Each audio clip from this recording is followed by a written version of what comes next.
special order. At this point, other members of my team were saying to themselves, and also to everyone in the room, they're like, this is very difficult. And I was like, no, Team Aquaforce, we can't lose hope. It became very clear that I had to keep up the morale in the escape room, because I was a little bit of a Debbie Downer when we first started. I was like, no, I just gotta keep the morale up. Okay, everyone. We got an hour on the clock. We're down to 45 minutes. We arranged the microtrips. We're down to 20 minutes.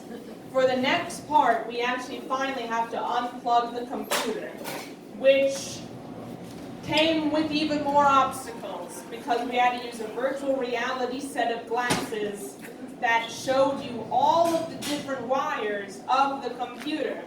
I'm going to have you all know, we got out of the room with 20 seconds to spare. Even I started to despair, but I kept it in. My team needs me right now. We get out with 20 seconds to spare. And then the people on the other side of the door, the people who ran the escape room were like, did you know that that was the hardest room we had in the escape room? And I was like, we did it, Team Aquaforce. We got out of the hardest room. Anyway, escape rooms, crazy stuff.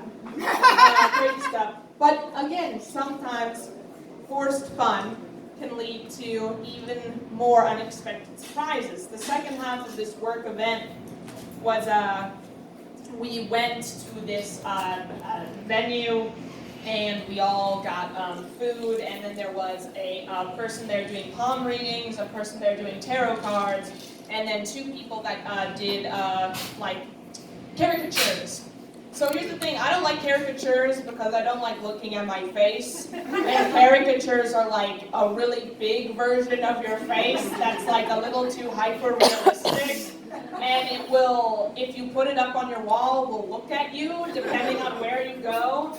Like if you were to put a caricature here, even if I were to like go all the way here, I would think that my face would be looking at me.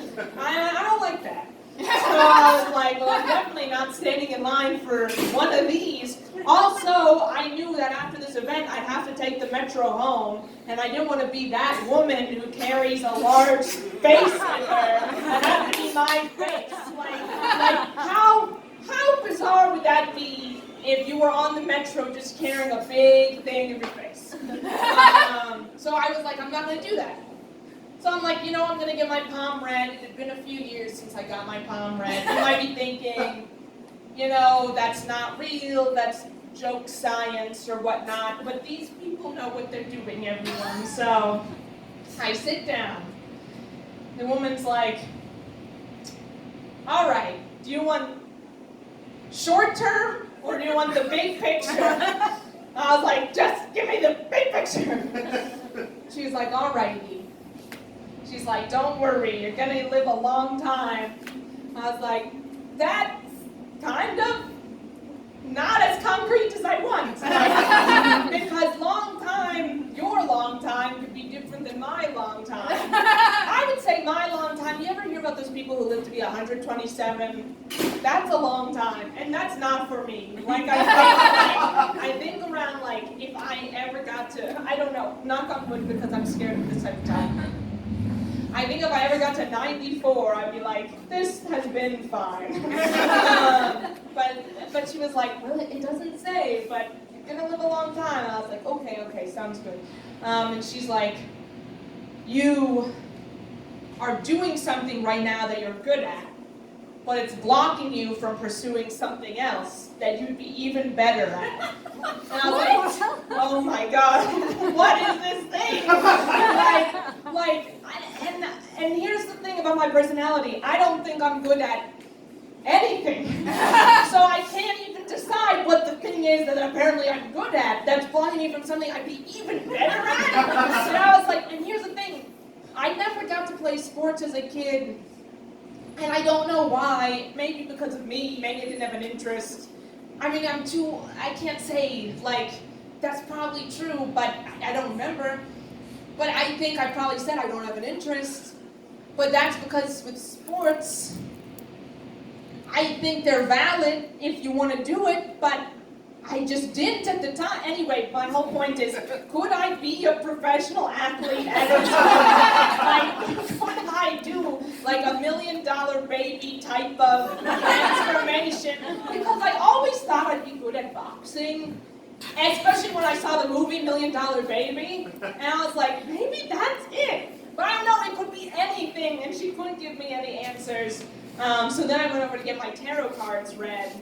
And to be honest, I wish I could tell you that it said something positive. It didn't say anything negative, it just said, it's like, you're on a good path. Like, every card that she pulls, she's like, this is the 5 of Cups, and your cups are full, meaning that you're in a pretty good place right now. And it's like, that's relieving, because just the other day, I cried that my cable stopped working. I thought that was upsetting, but who's to say? Apparently I'm doing okay, but you never know.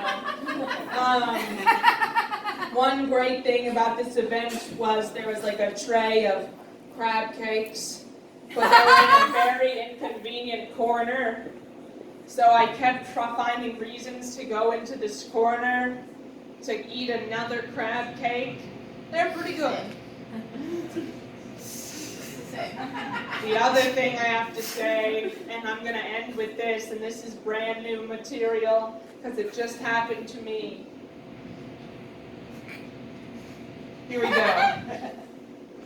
I was on Newsweek, the website, and a little pop-up came up. It was like, hey, subscribe to Newsweek and we'll mail you a free tote. I was like, you're going to have to up the stakes here. I get a free tote. Seemingly, everyone tries to give you a free tote nowadays. And that's something that even 5 years ago, I feel like people were like begging for tote bags. Like, I'd be like, I want to go shopping, but I don't have a tote. And I would go out and then wonder where all the totes were. And now 5 years later, I'll go to a networking event and every single booth is like, take our totes. I have drawers full of totes. I know this. My roommate just moved out of the apartment. I opened another drawer of the apartment. 85 totes still out. I'm like, we have too many totes. I threw totes away. I just had too many. I had like 5 of the same tote. Too many totes. I called up my parents. I was like, hey, do you remember years ago you asked me to get you totes? Do you want my totes? They're like, no, that was years ago. We have too many totes. I was like, what am I supposed to do with all these totes? No one wants your tote. Anyway, to that I say, Newsweek, you need to try a little harder.